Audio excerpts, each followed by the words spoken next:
Jiang Xinai, el monstruo asesino antes de que empezara a matar. Jiang Xinai nació el 29 de julio de 1968 en Zhumadian, condado de Zhejiang, en la provincia china de Henan.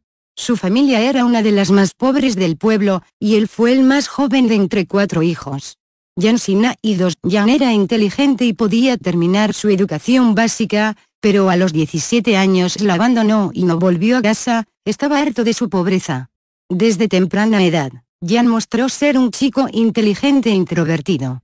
Tenía lo necesario para terminar sus estudios elementales sin dificultad, pero en 1985, con 17 años de edad, abandonó su institución educativa y su hogar, ya que estaba frustrado, cansado y harto de las penurias que día a día debía afrontar a causa de la pobreza de su familia.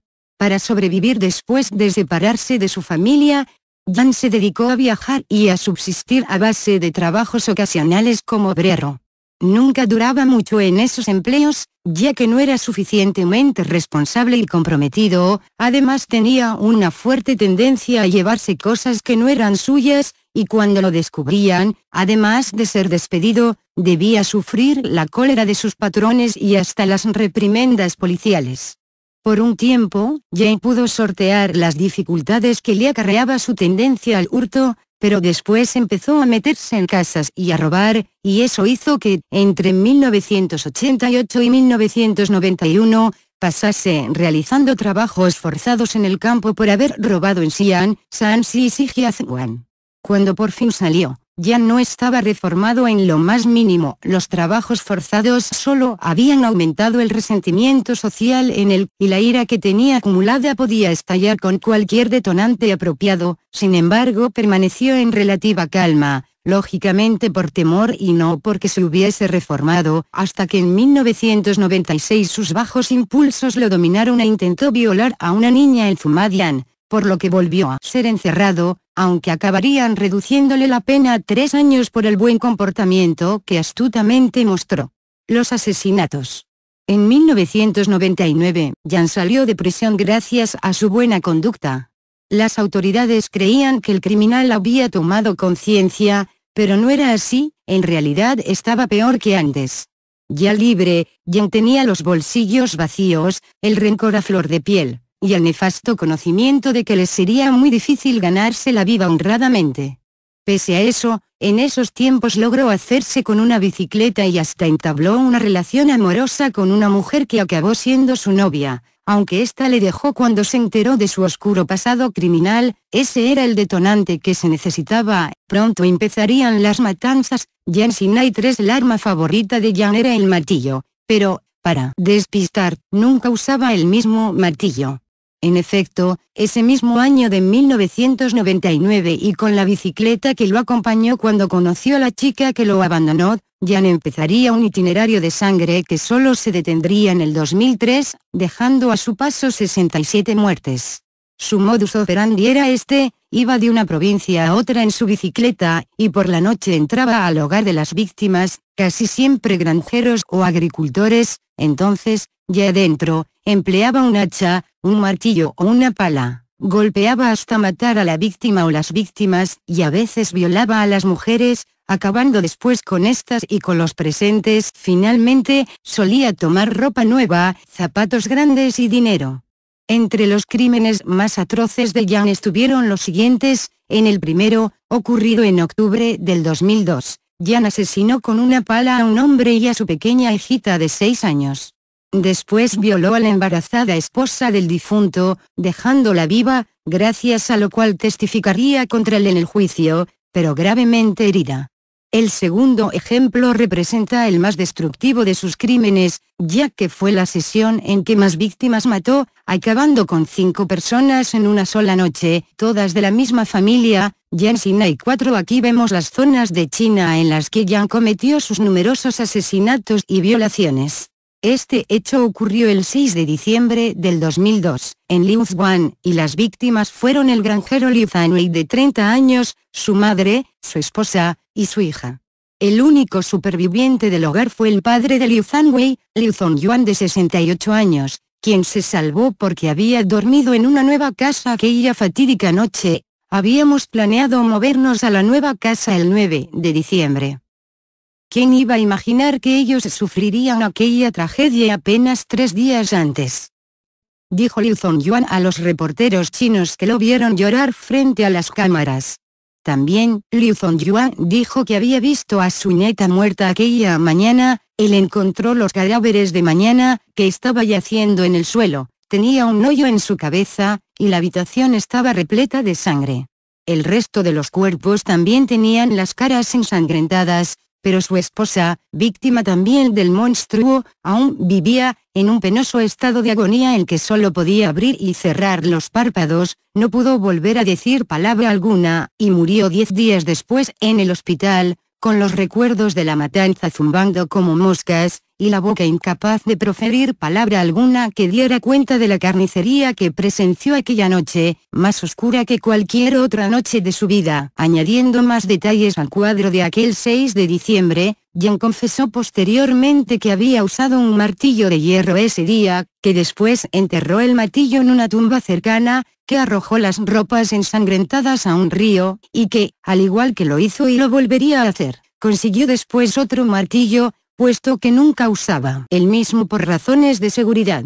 En cuanto al resto de sus múltiples asesinatos, debido a la escasez de información, resulta propicio presentar una cronología. Septiembre 19, 2000, Aldea Wodwan, provincia de Henan, 2 asesinatos. Octubre 1, 2000, Aldea Xiaoying, provincia de Anhui, 3 asesinatos, 1 violación. Agosto 15, 2001, Aldea Fangsheliu, provincia de Henan, 3 asesinatos, 1 violación. Otoño del 2001, condado de Kanglou, provincia de Henan, 2 asesinatos. Invierno del 2001, en una aldea de la provincia de Henan, 2 asesinatos. Enero 27, 2002, municipio de Tongsu, provincia de Henan, 3 asesinatos, 1 violación. Junio 30, 2002, municipio de Chaigran, provincia de Henan, 4 asesinatos, 1 violación. Julio 28, 2002, ciudad de Nzhou, provincia de Henan, 4 asesinatos, 2 violaciones. Octubre 22, 2002, aldea Zaiyu, provincia de Henan, 2 asesinatos, 1 violación, 1 herido de gravedad. Noviembre 8, 2002, aldea Gaoli, provincia de Henan, 4 asesinatos, 2 violaciones, 1 herido de gravedad. Noviembre 16, 2002, aldea Liuzhuan, provincia de Henan, 2 asesinatos, 1 violación. Noviembre 19, 2002, aldea Siwai, provincia de Henan, 2 asesinatos. Diciembre 1, 2002, Villa Yanuan, provincia de Henan, 2 asesinatos, 1 violación, 1 herido de gravedad. Diciembre 6, 2002, aldea Liuzhuan, provincia de Henan, 5 asesinatos, 1 violación. Diciembre 13, 2002, aldea Sigia, provincia de Henan, 2 asesinatos. Diciembre 15, 2002, Xiaolizhuan, provincia de Anhui, 3 asesinatos, 1 violación. Febrero 5, 2003, condado de Kuzhuan, provincia de Henan, 3 asesinatos, 1 violación, 1 herido de gravedad. Febrero 18, 2003, condado de Chijing, provincia de Henan, 4 asesinatos, 2 violaciones.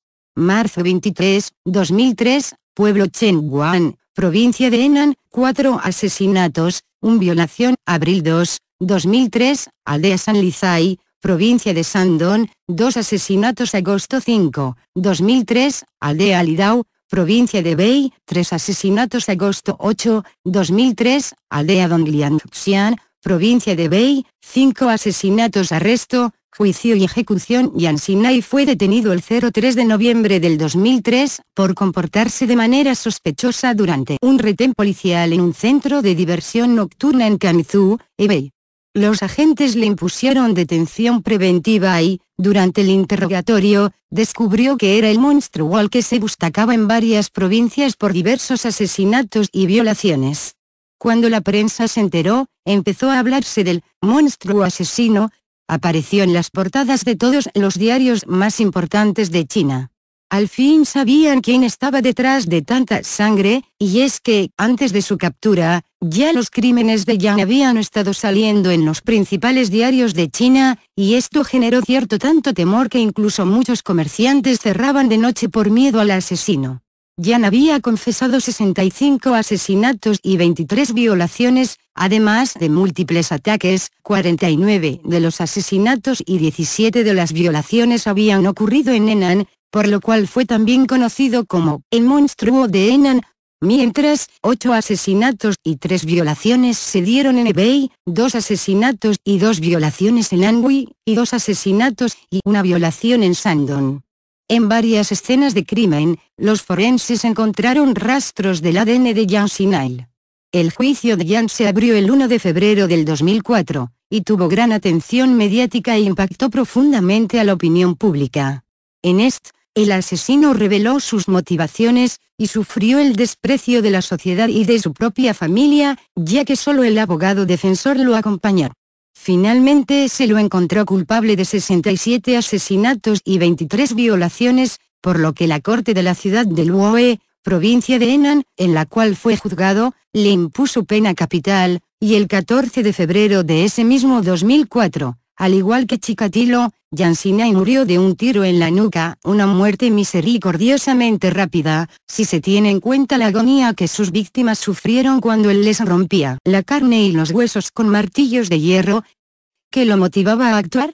Los expertos han sugerido que el aumento de la delincuencia en China se ha debido principalmente a los rápidos cambios en el sistema socioeconómico, que, pese a seguir siendo en teoría socialista, ha adoptado cierta apertura al libre mercado, en virtud de la cual se han incrementado las diferencias sociales entre ricos y pobres.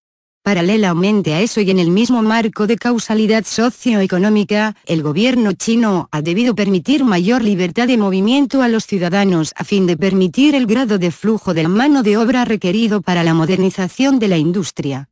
Así, Jiang Xinai deviene la perfecta encarnación del crimen propulsado por ambos factores, ya que, en relación a lo primero, vemos cómo desde su infancia fue acumulando resentimiento social, principalmente a causa de su pobreza, aunque a fin de cuentas la sociedad en general terminase siendo el objeto de su odio, y los pobres casi siempre sus víctimas, ya que estos son más vulnerables, mientras, en relación a lo segundo, Jiang Xinai encarna al depredador que, gracias a la mayor libertad de circulación provocada por los cambios socioeconómicos, puede ir de un lado a otro, de una provincia a otra, escapando después de dar rienda suelta a su impulso criminal.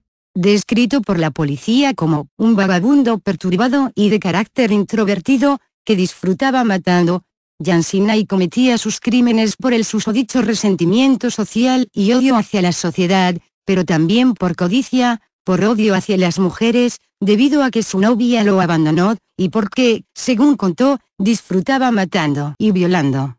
Así, para que se tenga una idea de esto y de su incapacidad para sentir empatía por sus víctimas y remordimiento por sus crímenes, veamos lo que él mismo dijo: yo solo tenía el deseo de matar y no pensaba si la gente merecía morir. Nada de eso era de mi incumbencia, nunca deseé ser parte de la sociedad. La sociedad no me importa, o también, matar a la gente es muy normal, nada especial.